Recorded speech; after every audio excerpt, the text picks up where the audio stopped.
TPCSI fans, you want to revolutionize your sports investing habits? Allow me to tell you about WagerWire. WagerWire is an app that helps you become a superior bettor by allowing you to sync all your sports books and track all your bets in one place. See your current action, your betting history, and stats. You could also sign up for sports books and collect bonus offers. Follow them at WagerWire on X, as it's the best account on the platform. Head to App Store or Play Store now and search WagerWire and download the app.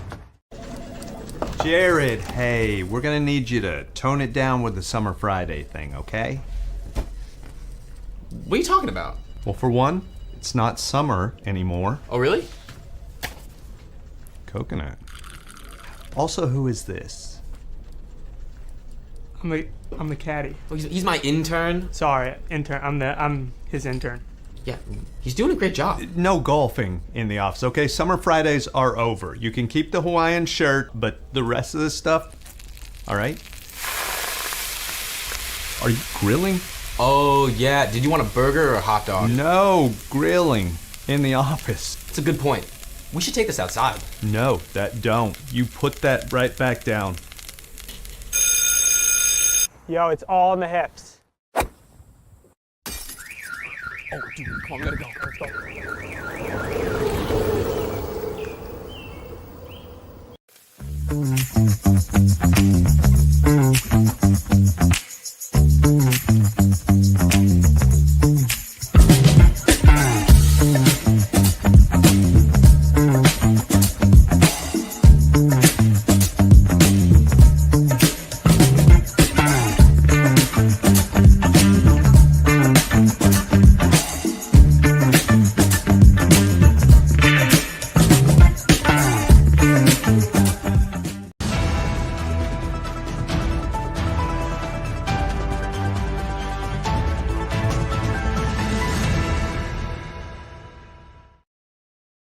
Good morning, sports fans from all around the globe. I am the host, Jeff Dawson, East Coast Sports Investors, and it is that time of the morning, that time of the week for the Breakfast Bankroll with Mr. Paul Stone, at Paul Stone Sports, at paulstonesports.org. Go check him out on Twitter and, of course, his website. You know, we've been talking for months and months and months about this 12-team playoff. Everyone was so excited. Everyone couldn't wait.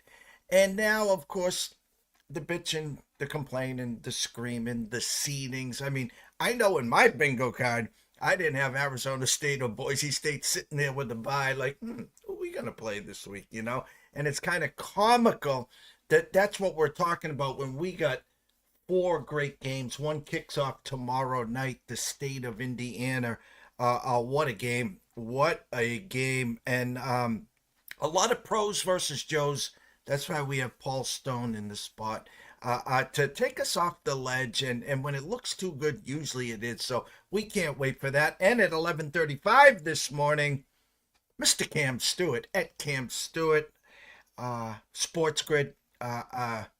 Get your pom-poms, get your popcorn, because you'll be laughing for 20 minutes there for sure. So first and foremost, a shout out to our proud sponsors and partnerships, Atlanta Steaks and Seafood. Jump on over to Facebook, introduce yourself to Terry Smith while you're there. Place an order at atlantasteaksandseafood.com. Use the promo code STEAKS10. Get 10% off your order. Steaks, chops, appetizers, seafood, lobster tails, you name it, he's got it. My freezer's full. My grill never stops. So, Viva Tequila Salsa, CT Bets Austin, team family second to none. Go try one where you drink adult beverages. And, of course, WagerWire. Head on over to Google Play. Download that app. It's free. 2025, we're going to be doing some stuff daily. Buy, hold, sell, futures market, you name it. I guess I'll be the Jim Cramer of sports. So, without further ado, let's bring him in. Mr. Paul Stone. Jeff, how you doing? Good to be with you. And the 12-team playoff finally here. We got a lot of good games this weekend. Looking forward to it, as I know all the listeners are as well. You know, I think social media has brought, listen, there's always chirping. There's always Debbie Downers, and most people on social media would ruin a free lunch by asking for change. And here we got the 12-team format. We know it's not going to be perfect. And a team like Oregon that has just run the gauntlet, I think they were chewing with their food the last month. They were all set. They had nothing to play for. Yet, if they were ever not to just make it to the semifinals, win this tournament, they would have really earned the championship in 2024. Yeah, I think the way the bracket's set up, obviously, when your number one seed, has a more difficult path. They don't have to play the extra game that Texas does, but Texas at the 5 seed, their 4 victories would certainly be a little simpler path perhaps than Oregon. The 1 seed's 3 victories. So Oregon draws the winner of Tennessee, Ohio State in their first playoff game. So not an easy road for the Ducks. And I think that's a little bit of a flaw that they're going to correct, the way that the bracket is drawn out. And I'm sure they're going to make other fine tuning to the selection process and the bracket process. But like you said, a lot of people are going to gripe and bitch and moan no matter what the committee comes out with.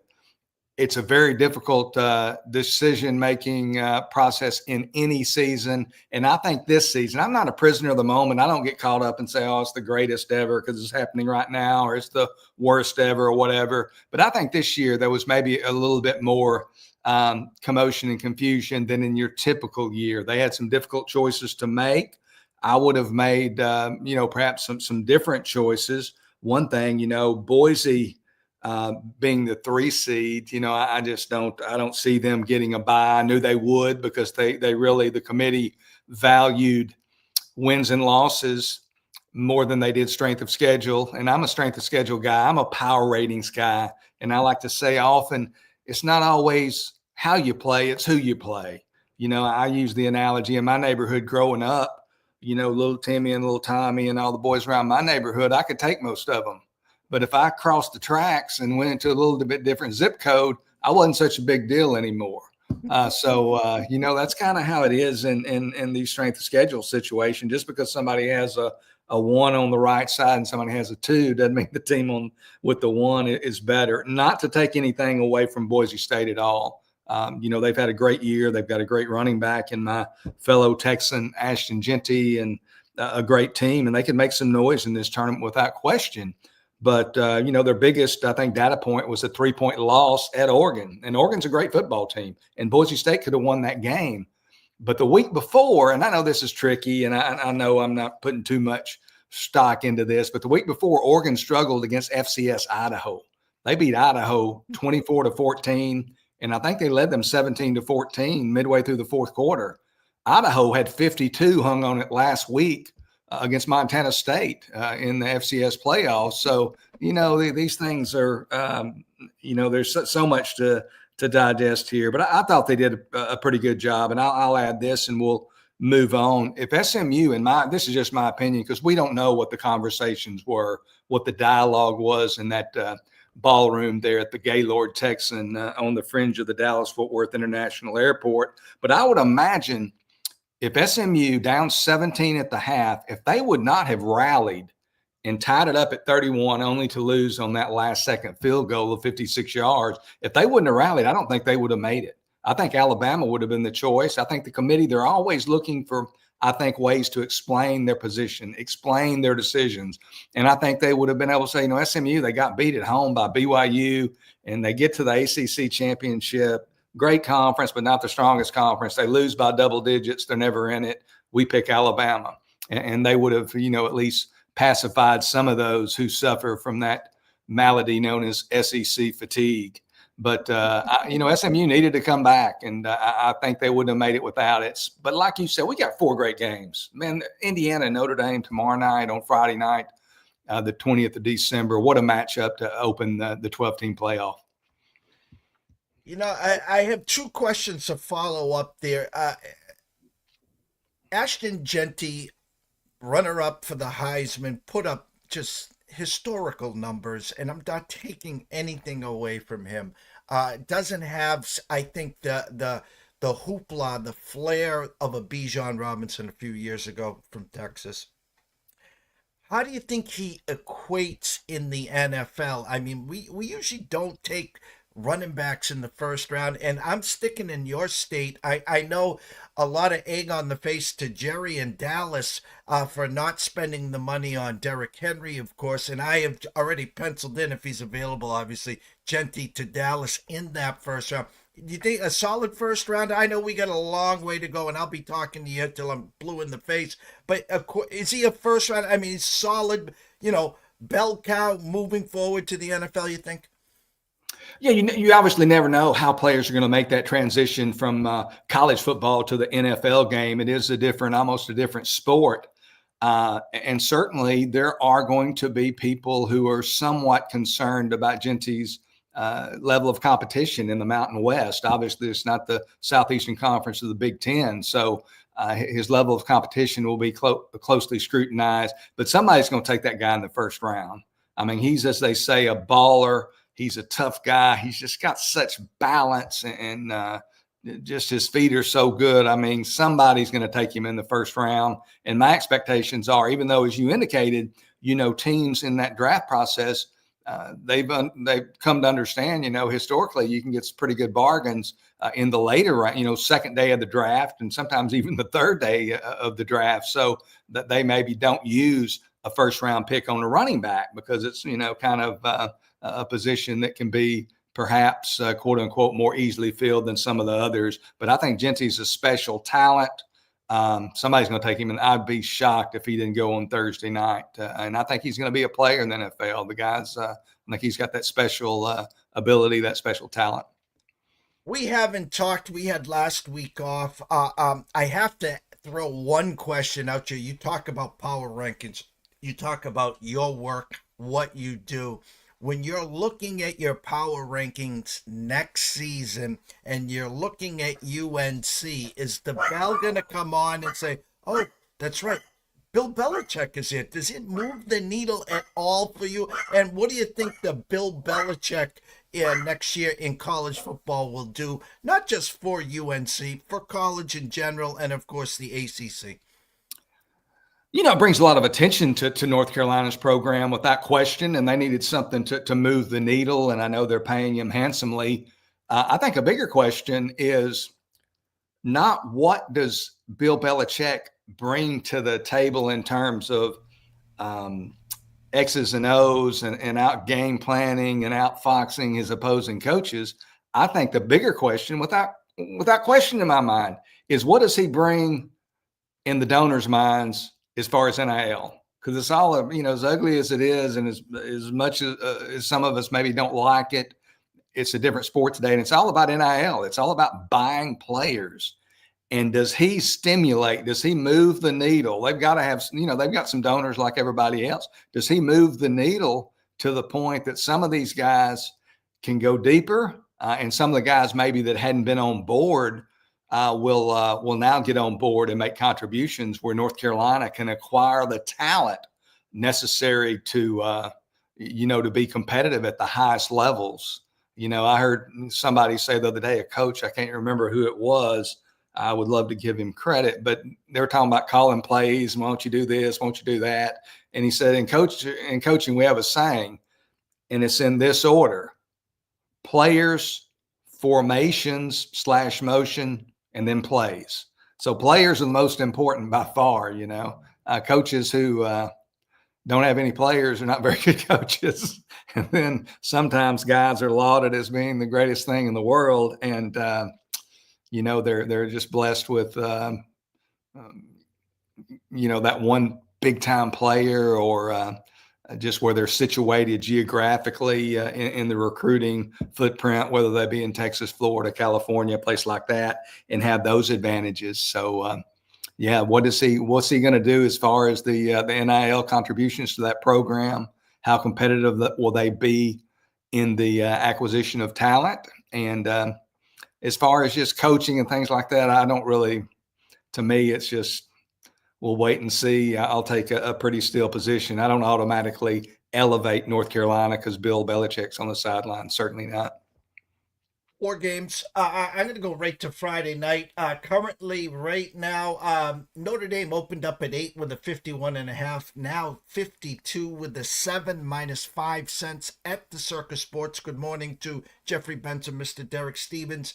A number where I want to say pros versus Joes, and I know this is one of your recommendations, which we'll dig into. But outside looking in, for me, the way I read the market, there's only one way that number could go. From 8, it went to 7. And the next move, it looks like, is going to be to 6.5, not 7.5.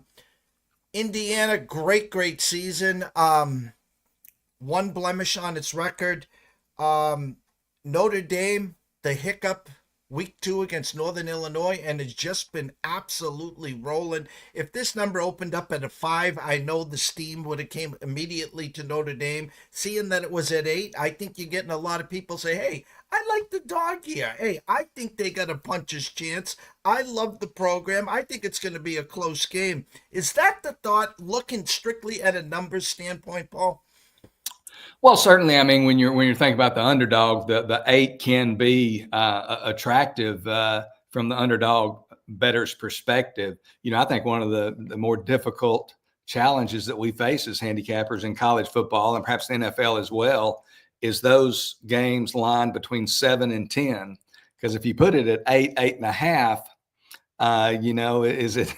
should it be closer to a touchdown or should it be closer to double digits? So I think that's always a quandary that we're faced with. And I'm not sure, I think you're kind of going are you saying the pros probably with Indiana and the Joes with Notre Dame, or am I mischaracterizing?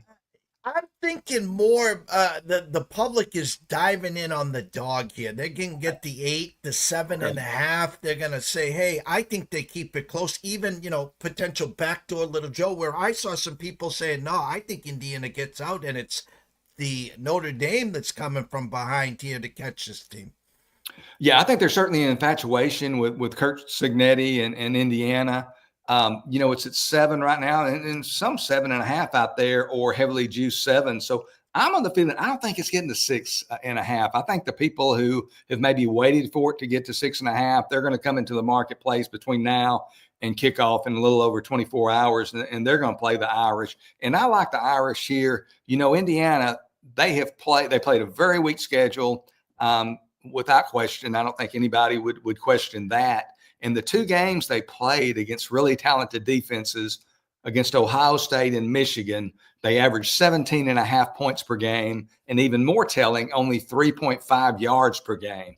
They really had great difficulty moving the ball against high caliber defenses. Notre Dame certainly qualifies as such. They're one of the best defenses in the country, give up just 13.6 points per game, 297 yards per game. So very, very good. You talked about that loss to Northern Illinois, perhaps the biggest upset of the whole season in week 2 back on September 7th. Notre Dame favored by 28 points, loses that game 16-14. And they've been playing for their playoff life every week since. It's been debated whether or not they could have afforded another loss or not. And that's kind of a moot point at this point. But after that loss to Northern Illinois, they've not only won 10 games in a row, but by an average of 30.7 points per game.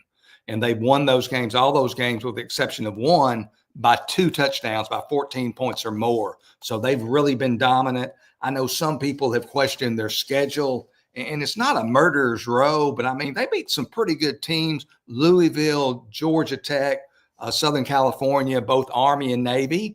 And don't forget the first week, opening week, they went to Kyle Field. College Station beat the Aggies 23-13. So they played some pretty good people. Their quarterback, Riley Leonard, the transfer, who's had some injury issues throughout his career, he seems to be healthy. He's a leader, a bulldog. They rally around him. Running back Jeremiah Love is rolling into form. He could go over 1,000 yards Friday night against Indiana, becoming one of the better backs in the country. And another thing that I really like here, and it's difficult to quantify this in the handicapping process, but turnovers. In their last 10 games, during this 10-game win streak, they are plus 16 in turnovers. And they've created almost 25 takeaways in those 10 games. They've either won the turnover battle 7 times, and then the other 3 times they pushed it. So they have been winning that all-important turnover battle week in and week out. Again, it's difficult to quantify, but I think there's a strong probability that they either push or perhaps win that all-important turnover battle that's worth a few points there. So I think Notre Dame, they're just they're the class here. Indiana, the games that they didn't play against Michigan and Ohio State, the other 9 FBS opponents that they played, their defenses and scoring defense, I think, ranked a little over 78th out of 134 FBS teams. So they really feasted on lesser competition. I like Notre Dame -7 to win by double digits over Indiana. Saturday, high noon, SMU at Penn State. And again, I saw a tweet this morning. It looks like, of course, it's wintertime. We're 2 weeks away from January, of course. And it's, it's cold, and a lot of these games look like it's going to be cold. And I haven't seen, snow, sleet, rain as a big forecast or a deter. So cold weather, people sometimes think the unders. SMU Penn State, again, a number that opened at 8.5 with a 52.5, now at the circa 53.5 and at 8.5. We've known Mr. Franklin, how he has done in big games, big stages, but this is not, and no disrespect as you were talking about to SMU, they got in, they're coming off a loss. Now, do they show up in a big way and say, hey, we deserve to be here? Or is this one of these, hey, we got into the final 12 and, they end up, getting lambasted here by the Nittany Lions? Well, I think the weather's really, a feather in the cap or a check mark on the side of Penn State's ledger here. Looking earlier this morning, I think the higher probability for snow is on Friday, the day before the game, anywhere from 1 to 3 inches, perhaps there in State College, but it's still going to be really cold on Saturday. They are kicking off at noon Eastern. The high temperature forecast to be right at freezing, around 32 degrees. So it's going to be cold, possibility of a little wind. So that's not, I'm from Texas, and most of these players for SMU are from Texas, and we don't like cold weather a whole lot. So the acclimation advantage is going to be to Penn State. The home field advantage is going to play here. And, they've got that Big Ten pedigree. They've gone up against Ohio State. They played Oregon. That was an exciting game a couple of weeks back. Went toe-to-toe with the Ducks and kind of played a different style of game than we kind of become accustomed to with Penn State, kind of a scoring match there. So Penn State's got the pedigree advantage, and it's been a dream season for SMU. But I just wonder if SMU has enough, big-time bodies. The first 5 or 6 athletes for both teams are probably pretty close, but when you get down to that starting 22, and then you probably got to have about 35 or 40 players to play in a game, I think that roster for Penn State certainly deeper. SMU only gives up 98 yards per game rushing, only 2.8 yards per carry, but that didn't come against Penn State. That didn't come against Nicholas Singleton and Katron Allen, still one of the top running back tandems in all of college football.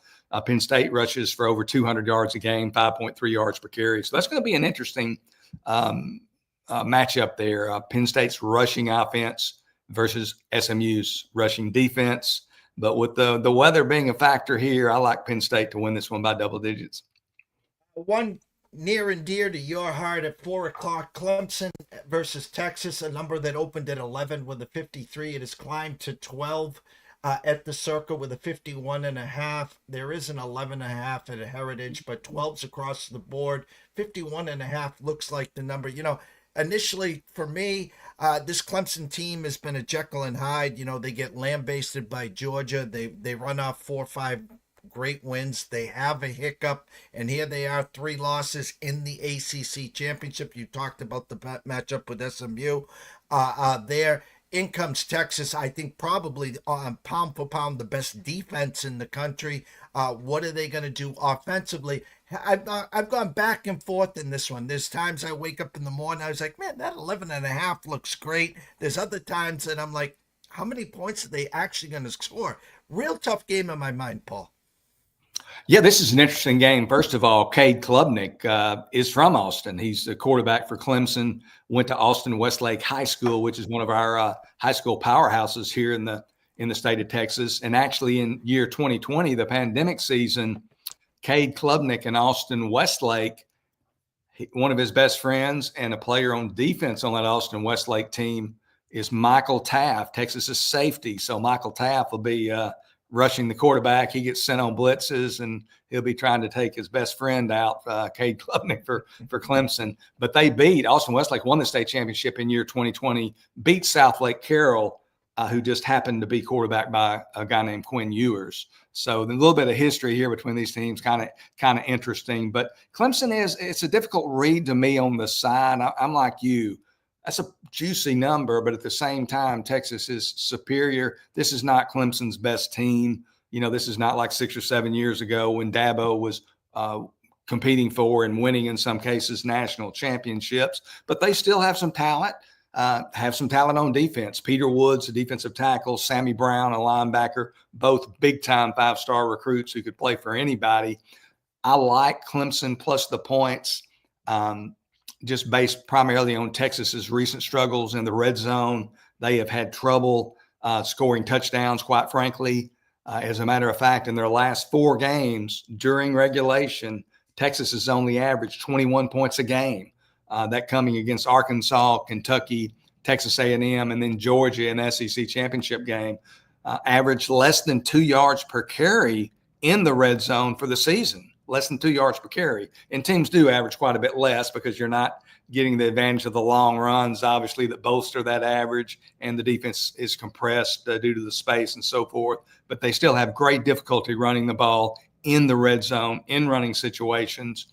So that's something here that I look at as well. But the double digits is too juicy for me to pass up. So I like Clemson plus the points. But more than that, I like the under 51.5. And I've already stated some of the reasons, the fact that Texas has had red zone difficulties, and the point that you brought up and kind of led with, Texas got the best defense in the nation. They have elite talent at all 3 levels of the defense. They have NFL talent, first-day draft pick talent at all 3 levels of the defense. And, they give up 12.5 points per game, only 3.8 yards per play. Everybody's had trouble scoring on Texas. And I think Clemson's going to have trouble as well. Something else that is part of my, not only Clemson plus the double digits, but even more so under 51.5 is place kicking. And specifically Texas's place kicker, Bert Auburn.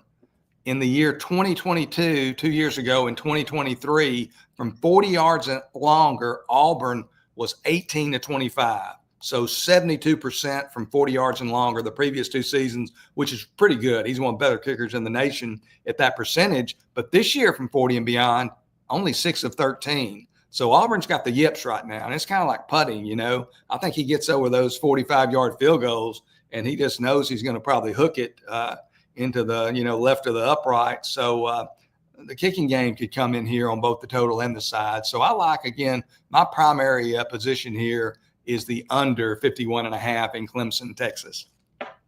Last but not least, before we get to your recommendations for the week, as Keith Jackson, our good friend, once always used to say, the granddaddy of them all for the weekend, I think, obviously, Tennessee and Ohio State.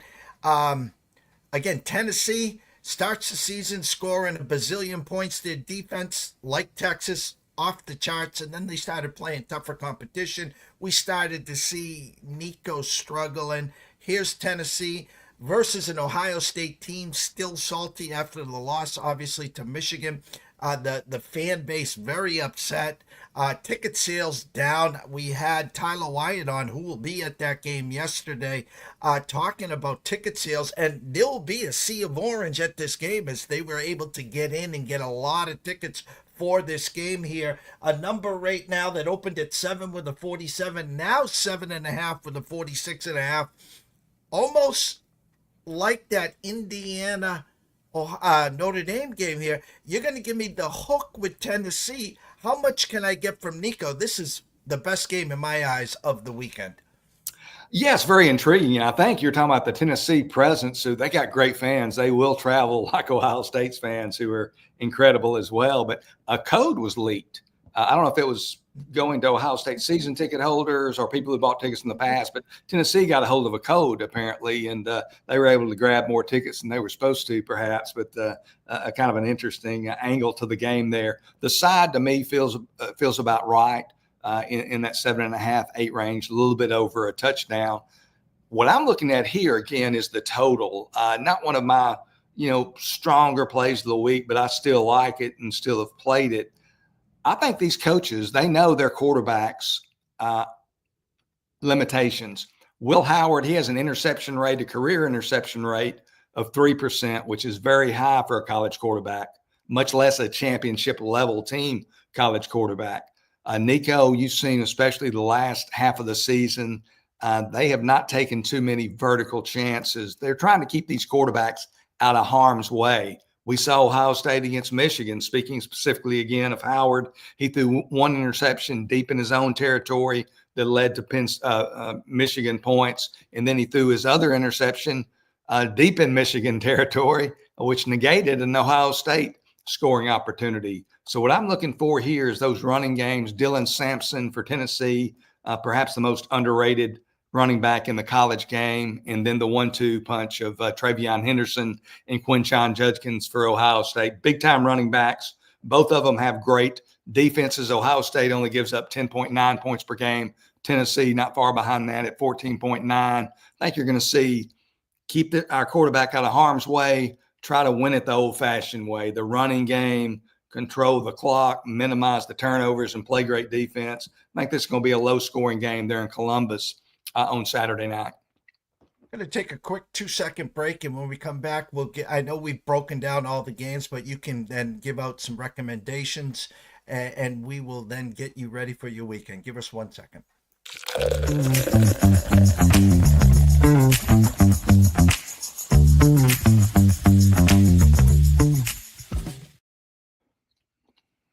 I know we broke through some games, but as we always end this segment here, the stage is yours, the end zone is yours, pay dirt is yours for some recommendations for the weekend.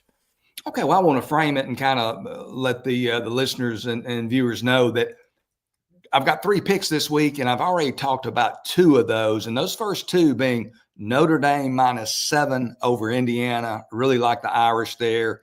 And then the second also in a playoff game, Clemson and Texas under 51.5. So I've got one more here to talk about, and we can certainly visit some more after this if you wish. But it's going to be a bowl game, the Hawaii Bowl. I wish I was going to that one. And by the way, I will be at Clemson and Texas on Saturday. I'll be in attendance at that game, 3 p.m. Central kickoff, 4 p.m. Eastern. But this Hawaii Bowl played on Christmas Eve, got South Florida of the American Athletic Conference against San Jose State of the Mountain West. San Jose State, a 3.5-point favorite. So I make numbers on all the games. And on the side on this game, I made South Florida -2.5.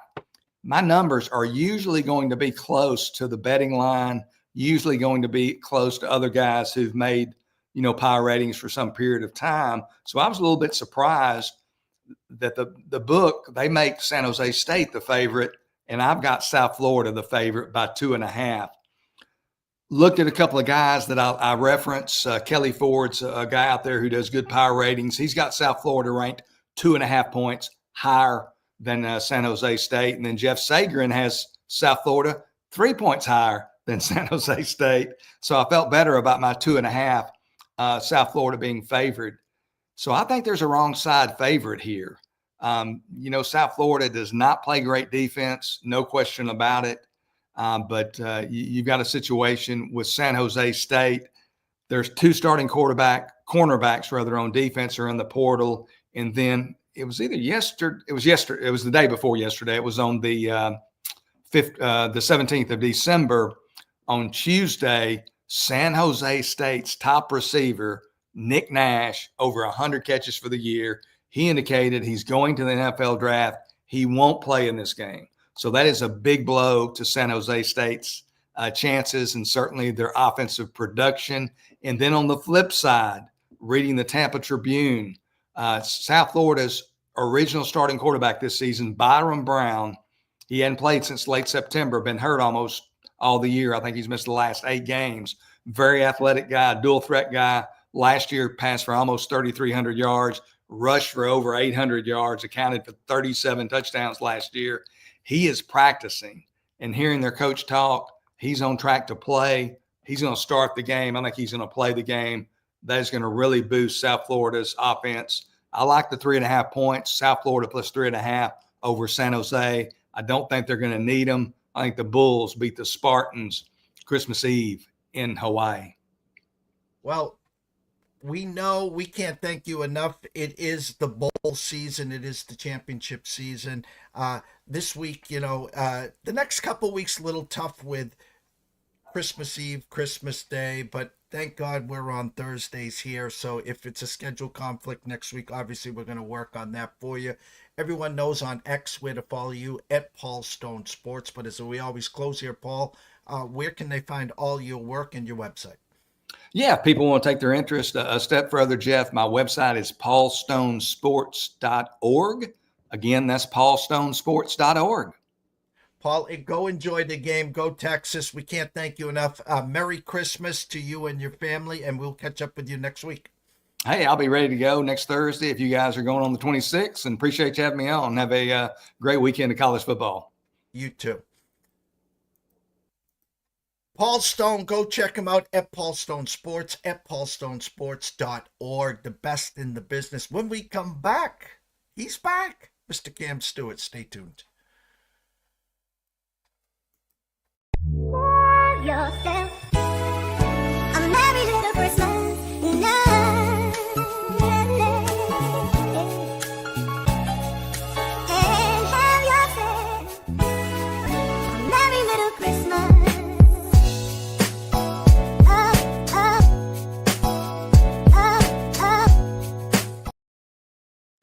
Well, I'm always smiling because when Cam comes on, I have no idea where this is going. We could talk for hours, and we got a short window, so I'm going to stop talking. Let's bring him in. Mr. Cam Stewart. I should stop talking. Why are you always showing these steak commercials before I come in, Jeff? You know me. I got like a cattle down in the freezer, and I used to have a deal with Omaha Steaks, but they stopped delivering to Canada, so when I do a show with Pat Mayo, he gets me a freezer right every year. Now my deep freezer, like it is absolutely loaded to the top. It's almost squeezing out. I'm like, get rid of those vegetables. Let's just put some more steaks in there. Beautiful stuff. Did some air fried chicken wings. Hey, Paul, I love that, Paul. I'm telling you, Jeff, when I hear his voice, it soothes me. My blood pressure decreases. It's just like, I love that Southern tone. And I get just honestly, I need more of this guy in my life.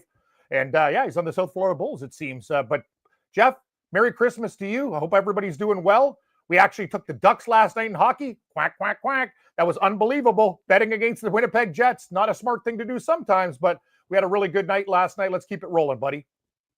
I think of Paul Stone, as you said, every Thursday when he comes on, I get so many emails, texts, and they say the same thing.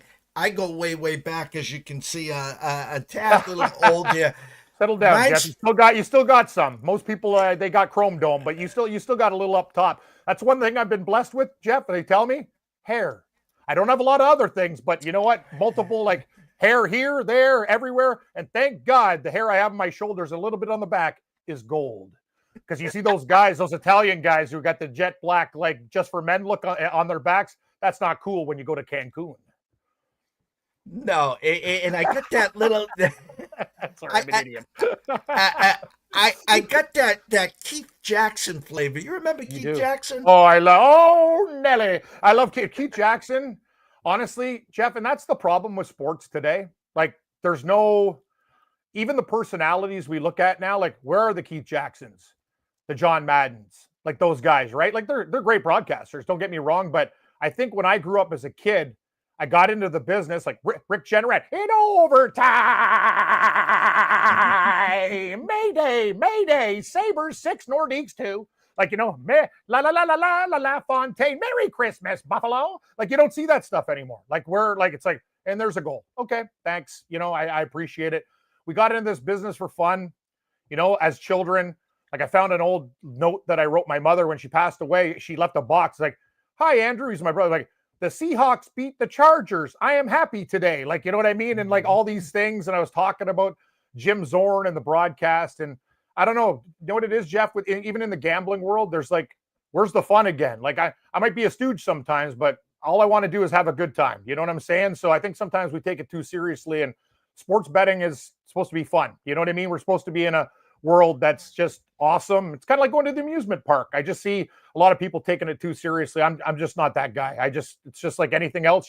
I just want, like, going out for drinks with your buddies. You just want to have a good time, you know? Yeah, and we were blessed. We grew up with the Brent Musburgers, the Keith Jacksons, the John Maddens. I'll even go take a step further. You either love to hate him. Howard Cosell, way back in the day. And today it's over the top or nothing. You know, you talk about a Gus Johnson, you know, and every, you know, a little 2-yard dump play, and he's making it sound like the guy just broke 6 ankles and he's heading to the house, you know. And so there's no in between, Cam. No, there's not. Great call, Jeff. And like, even the thing is, like, I get you're enthusiastic. Like, I'm watching even the players. I'm watching Mac Jones, that clown. He's a 8-yard run for a first down. He gives it the thing. He starts dancing. Like, dude, you're a second-string quarterback on the Jacksonville Jaguars. Like, settle down. Just you got a first down. That's why I love Barry Sanders. When Gabe and I went to the Super Bowl, guy's walking around in Wrangler jeans. You know, not like, he is just the most real guy you've ever seen. He doesn't give a crap about anything. He's just like, I'm here. There's no pretense. He's just one of those guys. And remember, Jeff, like, he scores a touchdown, hand the ball to the ref. Like, you've been there before. Do it again. Like, even when you score a goal, like, I'm not going to lie. You know me, I get fired up. So in hockey, sometimes you score a big goal. Yeah, I go nuts. But the thing about it is, in a regular game, if I'm down 7-2 and I score a goal, it's like, big deal. Like, we're getting smoked tonight. So I just find these guys, it's too much, actually. I'm watching these idiots. Like, can you believe these guys, like, dropping balls before the goal line? It's like, I've never heard, like, what the hell are you doing? Like, the first thing you learn when you're playing football, like, take it to the house. Like, you got to cross the line. You're actually thinking about dropping the ball. How about you get 20 feet, get in the end zone and do, like, what are you doing? Like, Jeff, I just don't understand some of these things today. I sound like, hey, everybody, it's Cam Stewart. You know, get off my lawn. But you know what? I'm only turning 50, but God, these modern athletes, a lot of them just piss me off. I have to ask you, you know, we got about a month. We had Brady Kannon on yesterday morning. And, you know, we do a weekly PGA show when there is an event in Las Vegas. Rory and Scotty took on Brooks Koepka and DeChambeau. I guess PGA versus Live. However, the winners each get $5 million in crypto. Think of Las Vegas, think of warm. I turned it on in the back nine. Man, did I feel for those guys. They're sitting there like shivering. Any action on that, Kim? I got to be honest with you, Jeff, and I don't like to say bad things. I love betting golf. I thought that was one of the worst events from a logistics standpoint, from a betting standpoint. The first hole, they're locking up bets. You can't do anything. There was not other options for a hole. Like, it was just a disaster. These guys are cold. They're getting lost on the course. It's like, Brady talked about it yesterday. He came on with me and Gabe on Sports Rage on Sports Grid last night, and he was just like, we all agreed. It was just like, what are they doing? Like, playing these things in the winter, and fans didn't even know what was going on. They're walking around. Like, I don't know how you feel, Jeff, but I thought that was one of the worst. Like, and you have great, like, best golfer in the world, Scotty Scheffler, and all these guys. It could have been much better. They did a really poor job with that event, in my opinion. I don't know who ran it. I know it wasn't the golf club in Las Vegas because it's one of the best courses in the world. I know their staff would have known when the sun goes down, temperatures and all the other things, but it was a disaster from a betting perspective. Like, they locked up everything. So in my opinion, they got to do better with these events. And it's kind of like MMA. Like, you know what I mean? Maybe do even one or two less, but make it like amazing. You know what I mean? Maybe have a skills competition in there, dude. Like, it's just, I bet on golf. It's like Live. You watch it and you're like, yeah, sure, there's music in the background. What the hell is going on? There's a team competition. There's this, there's that. You know what I mean? Like, I think if you love the game of golf, you want to see good shots. You want to see a leaderboard, and that's about it. You know what I mean? I think they just kind of lost their way. I don't know if I sound crazy, but it was a horrible event, in my opinion. Yeah, it was like a root canal without Novocaine. Yes. I don't want to go to the dentist. I got enough problems, Jeff. Like, that's the thing. Like, hey, please. It's just, and the best is, it's a big event. Nobody talked about it. Like, you know what I mean? It was just one of those things. Like we were betting on like a UTEP basketball game, and I'm like, what the hell's going on with this golf event? Like they didn't do a good job with anything, and I think it's a bad time of the year to do it. You got NFL, colleges starting to ramp up. You know, you got bowl games. I don't know. Just if me and you ran it, I think we could do a better job. And yeah, that's all I'm going to say, Jeff. And by the way, for those old broadcasters too, they used to drink in the booth. That's something I can really attest to. Like a couple drinks will loosen you up big time. Cigars, cigarettes. Yeah, exactly. Yes.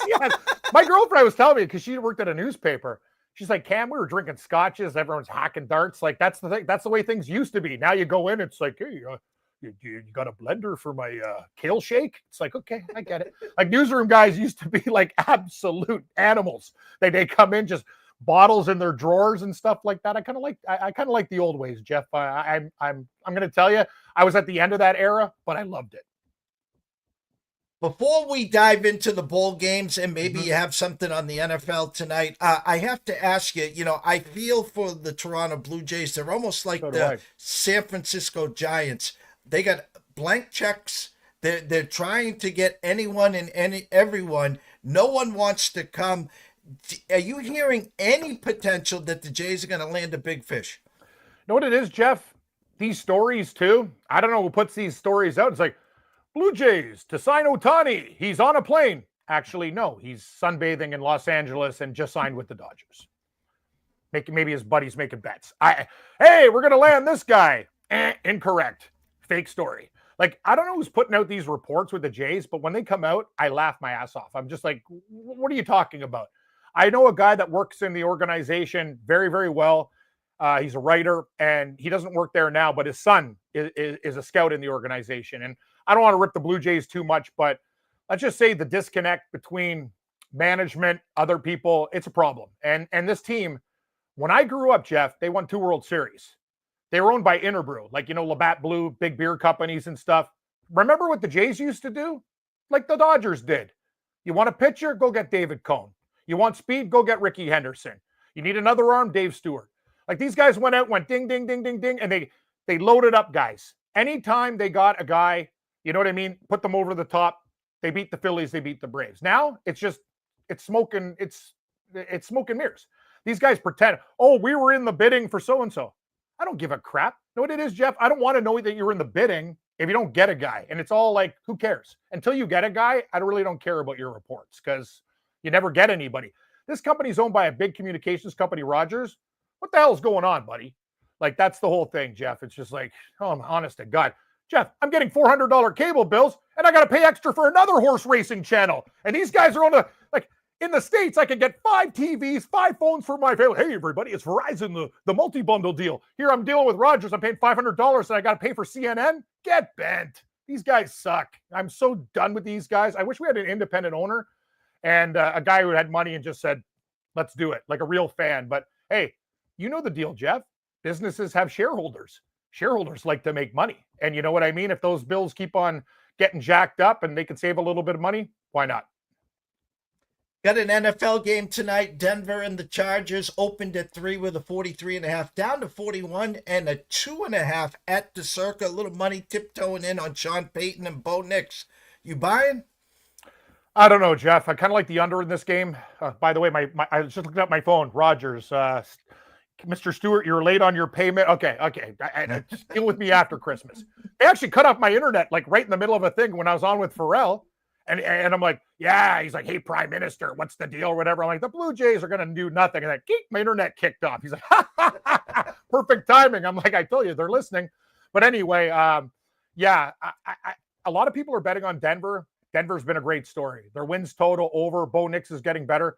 Say what you want. Sean Payton's a really good coach, and he's done a good job. And, they made the right decision. They could have stuck with Wilson. They go with Nix. They got a good defense. A couple guys are a little bit banged up. I heard Surtain's a little bit banged up. But you know what? I'm going to take a shot probably with the Chargers, but more on the under tonight, Jeff. Like Harbaugh and Payton know, like there's a bigger picture here, and I think it's going to be a pretty vanilla game. That's just me. The total, I think a month ago, they had a line listed at 37.5. We're looking at 42.5 now. It might be too many points. Sometimes these unders are overs and vice versa, but I got to take the under tonight. Not a huge play. We did well in that UNLV game last night. We smashed UNLV live, and That was crazy. That game stayed under the number. Like there's no points in the second half, but more unders. So I think a lot of people just want to bet overs for the sake of betting overs, and it's more fun. But I think this game is going to be, I don't know how you feel. I think it's going to be pretty milk the clock. Let's not get anybody hurt. Let's get out of Dodge type of game. That's what I'm thinking. No, I agree. And the numbers tell me first one to 20, 21 probably gets this thing done. It could be Dicker the kicker with a walk-off. How's that? Cam Dicker. Yeah. It's my namesake. God, there's a lot of Camerons out there. I remember my mom telling me, like, I was the only Cameron, like, in, like, Ontario, like, back in the day. Now, every single person's named Cam. Like, I don't know what the hell happened. Like, it used to be original, but it's not. See where Cam Ward goes in the NFL draft. But, Jeff, NFL, I don't even want to come on your show because usually people, when I come on, they go, cut his mic. These picks are going to suck hard. But I like some real dogs with rabies. I'm taking my Seahawks against the Vikings this week. I think it's a good spot. I don't care if Geno Smith's hurt. I know their line is bad, but isn't Sam Darnold good for like a pick six in this game? Something to actually turn it around. Like this guy's been hanging on by a thread. The Jets, I might be nuts there. I think the Jets give the Rams all they can handle at 3.5. And I like the Commies, aka the Commanders, plus 3.5 against the Eagles. On the Eagles last week in the Battle of Pennsylvania. Let's get off them this week with the home dog in Washington. And I was told I love Carolina and Tennessee, but I've been banned from those teams on shows. Like without those two teams in the NFL, Jeff, I'd actually be living on a golf course and eating the products that are in your commercials, like that lovely steak that made me salivate before I came on. I want to go back to the Jets and Rams, and I haven't heard it talked enough on social media. I don't know if everyone's just biting their tongue. This is a 100% absolute meaningless game for the Rams. It doesn't matter if they win, lose, or draw. They go back home to LA next week. They win their last two games, divisional games. They win the division. They're in the playoffs. Yeah, and it's setting up for a Seattle Rams game at the end of the season, right? Like if Seattle can figure it out and steal a game, and they play the Rams hold the first tiebreaker because they beat Seattle in overtime in Seattle, but the last game of the season at LA. So they'll probably be playing for the division, right? So San Francisco's not been great. You know, Arizona's got too much work to do. So yeah, I kind of agree with you. I think that last game between the Rams and Seattle is the one who's going to say, hey, you win the division. So I think the Jets are in a good spot here. Rodgers looks a little bit healthier. I know I only got 2 minutes left with you because you got another show that you're going to bounce to. 4 college football games, 1 on Friday, 3 on Saturday. Anything pique your interest there? I got to be honest with you, Jeff. These bowl games, they're tough. They're very tough. And I learned my lesson a long time ago as a kid when I was in church with my mom, and she was praying to the Lord, and I was praying to Gambler, saying, God, I really need Nevada in this Hawaii Bowl. She's like, why are you getting so emotional? We're just singing hymns. I'm like, don't worry, Mom. Oh, please, God. Yeah, you know what I mean? I used to try to sneak out of church to watch the Hawaii Bowl back in the day, but my mom's like, you better come to church on Christmas. That's the only thing I ask. I go, Joanne, anything for you. But yeah, I got smoked as a child, Jeff, and it was a really good learning lesson. Like I used to go nuts on these bowl games. Just a tip for everybody, don't go crazy. What is up is down. I don't care if a quarterback's out, the 4-string running back. Like, it's so different than the National Football League. Remember, me and Gabe were talking last night. Oh, it's his first ever catch for a touchdown. Like, you know what I mean? The guys who haven't even played all year. A lot of the time, it's a showcase for some of these other players. So it's very dangerous. I'm looking at, God, I really want to take Tennessee against Ohio State. I really want to take Tennessee. I know that line's low. I'm looking at the under. I think they can smash. I'm not sure about Ohio State's offense. The only thing I worry about actually is Will Howard making a big mistake in that game. That's the whole thing. Ohio State will want to make it physical. Tennessee has a great back who can run. So I don't know how you feel, Jeff, but that's what I'm looking at. I'm kind of looking at dog and under in that game. Penn State, SMU.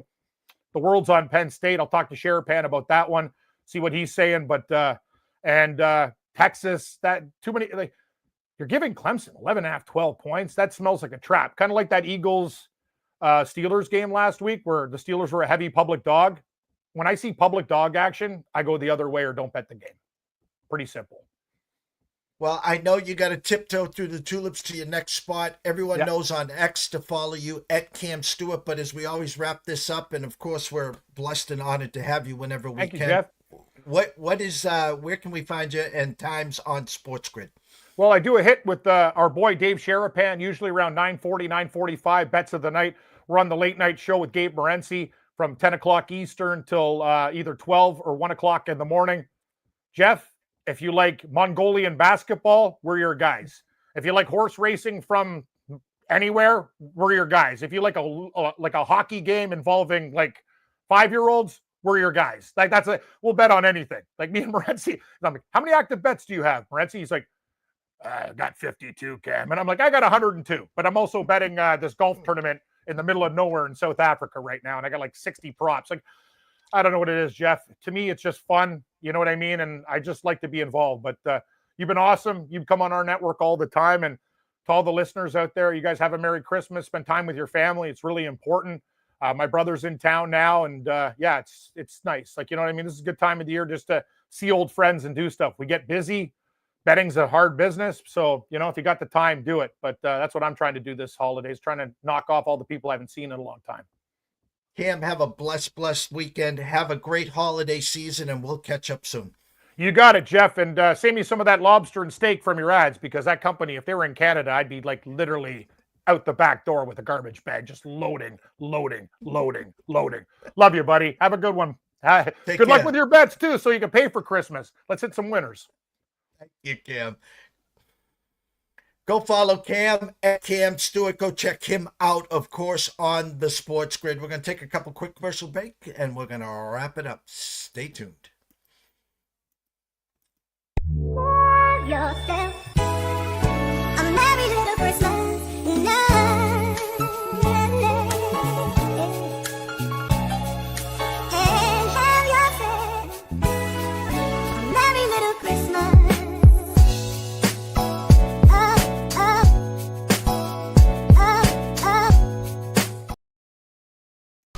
2,000 years long, we will never settle. Hard days, no way, with a heavy metal. No time, no fail, won't stop here. Like a torch to a flame when it burns hot.